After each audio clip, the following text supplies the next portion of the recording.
I'm a pediatrician with ADHD, and these are my top 4 ADHD hacks that I've learned.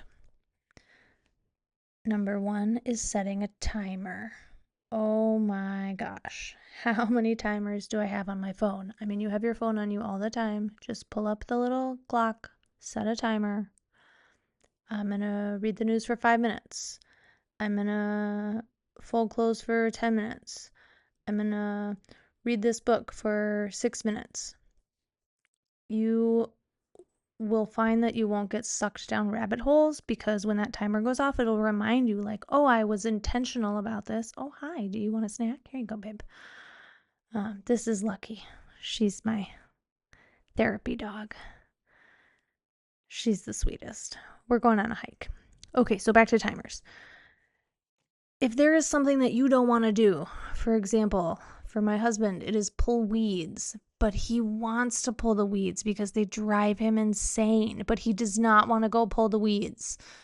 He says, okay, I'm going to go pull weeds for 5 minutes, and he'll set a timer and he'll go outside. And what you'll often find is that once you start doing the thing that you want to do, but you can't get started on it, once you start that timer, you got to start because you said you were going to start. So now the timer is telling you said you were going to start. Let's start, right?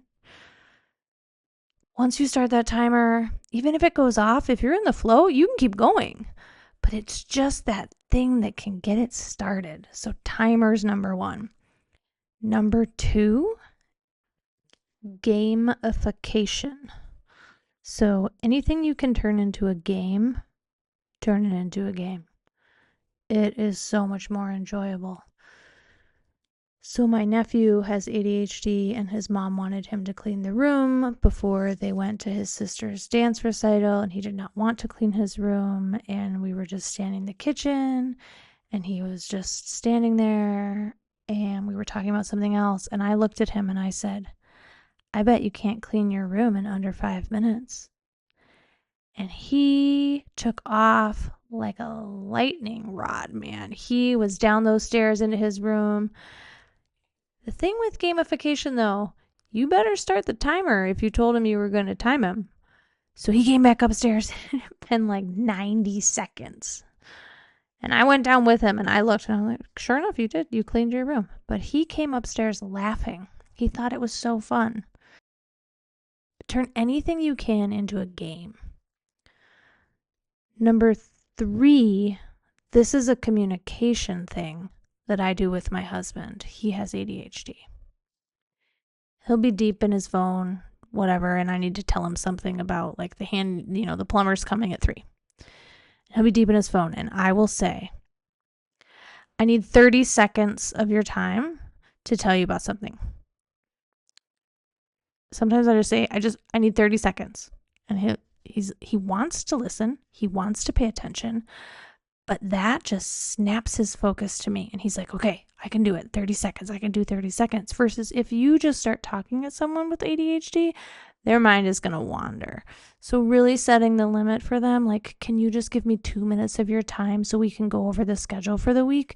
Yes, they want to do it, but their brain has a really hard time locking in. But if you tell them in advance, I need 2 minutes, it's so much easier for them. And my last, number 4, is break everything down into the smallest steps you can, because getting started with ADHD is the hardest part. So that lack of motivation is real, you guys. I have to paint the ceiling in my bedroom, okay? So this is what my checklist looks like. Patch the ceiling. Get the paint match. Sand the ceiling. Paint the ceiling. Paint the second coat on the ceiling. Small steps. Baby steps. You got this. We're going to keep going for a walk. Subscribe and follow for more ADHD hacks and tricks from a pediatrician and your favorite ADHD dog, Lucky.